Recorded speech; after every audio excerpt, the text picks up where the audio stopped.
Do you ever wake up with brain fuzz? You've got low energy, you can't focus, the mood's off the whole day, and no productivity trick works for you at all. It's like you've got a hangover, but you haven't had a party. Everyone gets this sometimes, but if you're fast-brained, maybe you've got ADHD, it shows up more and hits harder. And you don't fix this with another productivity hack. The problem isn't how to get started, it's your energy level, and particularly the level of dopamine in your brain. So you need to work on the fundamentals, the things that are going to increase the level of dopamine in your brain, such as sleep, movement, and nutrition, so your brain actually comes online ready for the day. And this protocol that I'm going to talk about here is what I've been doing over the past year or two after years of getting it wrong, and I feel the difference every day. None of this is new, none of this is new science or anything like that. It's all basic stuff. But the point is that it works, and it really works well for people with ADHD. So let's get into it. I'll keep it simple. I'll give you a few tips for each, and then something you can do for over 24 hours so you can feel the difference tomorrow. So the first thing I want you to do is treat sleep like a weapon. Why is this? Well, because if you have ADHD, you tend to be pretty bad at sleep. Firstly, your melatonin tends to kick in a bit later than other people, so you get tired later.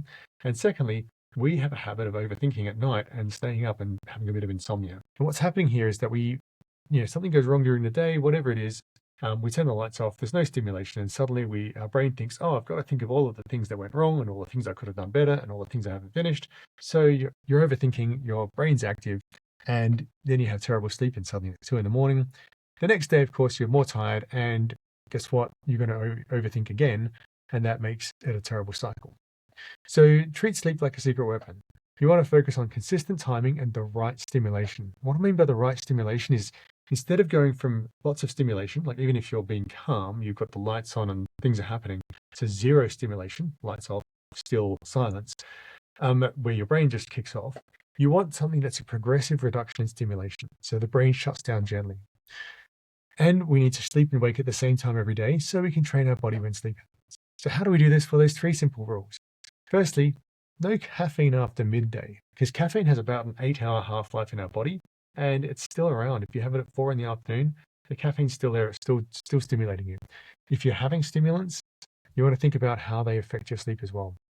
Second thing is no doom scrolling. So brick your phone or put it away or something like that so that it's away from you and you're not sitting in bed doom scrolling. Much harder, easier said than done, but it's super important. And the third thing, which actually helps with the doom scrolling as well, is to read or listen to fiction after lights out. I use Audible, and I just put my fiction on there and I listen to it after the lights go out. And it means that my brain, rather than thinking of everything, it just has enough stimulation to think about a story, and it slowly shuts down, and then I fall asleep a lot easier. So you can try it tonight. Try it today. Have no caffeine after midday. Try to put your phone away or don't doom scroll. Find a way of putting it away from you, or just listen to fiction and then listen to fiction, right? Try that so that your brain can shut down. And try this tonight and try it 7 days in a row with the same sleep and wake times and see how you go. Now, sometimes you're going to have a bad night anyway, and here's how to get yourself going in the morning. To move like you mean it, this exercise thing. Why is this? We often treat exercise as a reward after we finish our work, and guess what? We don't finish our work. It's it's kind of ironic, right? But I always used to think of exercise as like the thing that I'm only allowed to do it after I finish everything, but of course I wouldn't finish everything. Painful.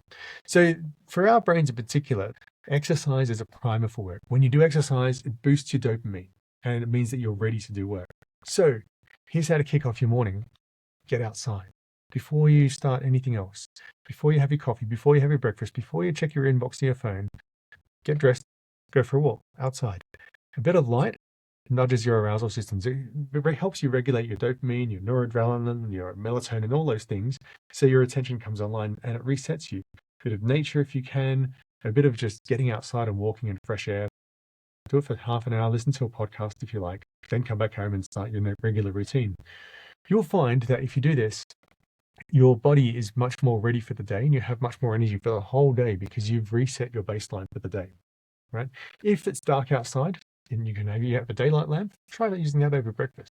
It also helps reset you.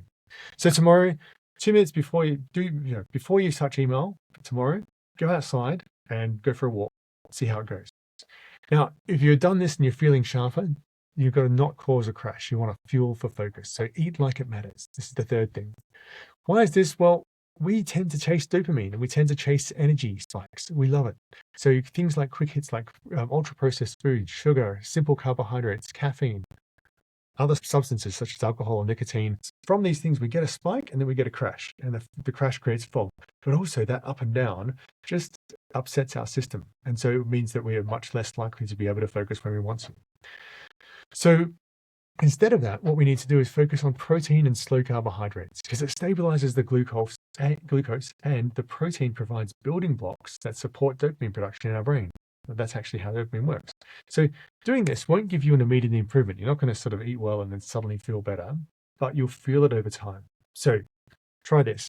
Your first meal of the day, try protein forward. Try eggs or yogurt or cottage cheese or some sort of fiber and veg or leftover protein or whatever floats your boat, right? Try that instead of like the croissant or the cereal or porridge or whatever you normally have. Right? Try something that's slower carb or ideally protein in the morning. See if you can do it protein forward for 7 days and see how that goes for you, and you'll find your energy slowly improving. So the recap here is sleep like a weapon, move like you mean it, and eat like it matters. Each one of these things will, over different amounts of time, power your body and give you the focused mood and energy that you can use all day, every day. So today, drop the caffeine after 12, put the phone away and listen to fiction at bedtime, and then in the morning, do some exercise first thing and eat some protein for breakfast. It's a simple routine that will make a difference to you.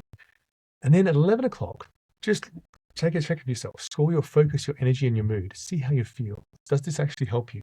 Because if it does help you, keep doing it, and you'll start to find that it's a regular boost to you. Take one step now your future self will thank you for. And if you want to see the full Fast Brain Flywheel, all of the things you can do, check this video out on screen. It goes through the whole system. In the meantime, have a great day and focus well.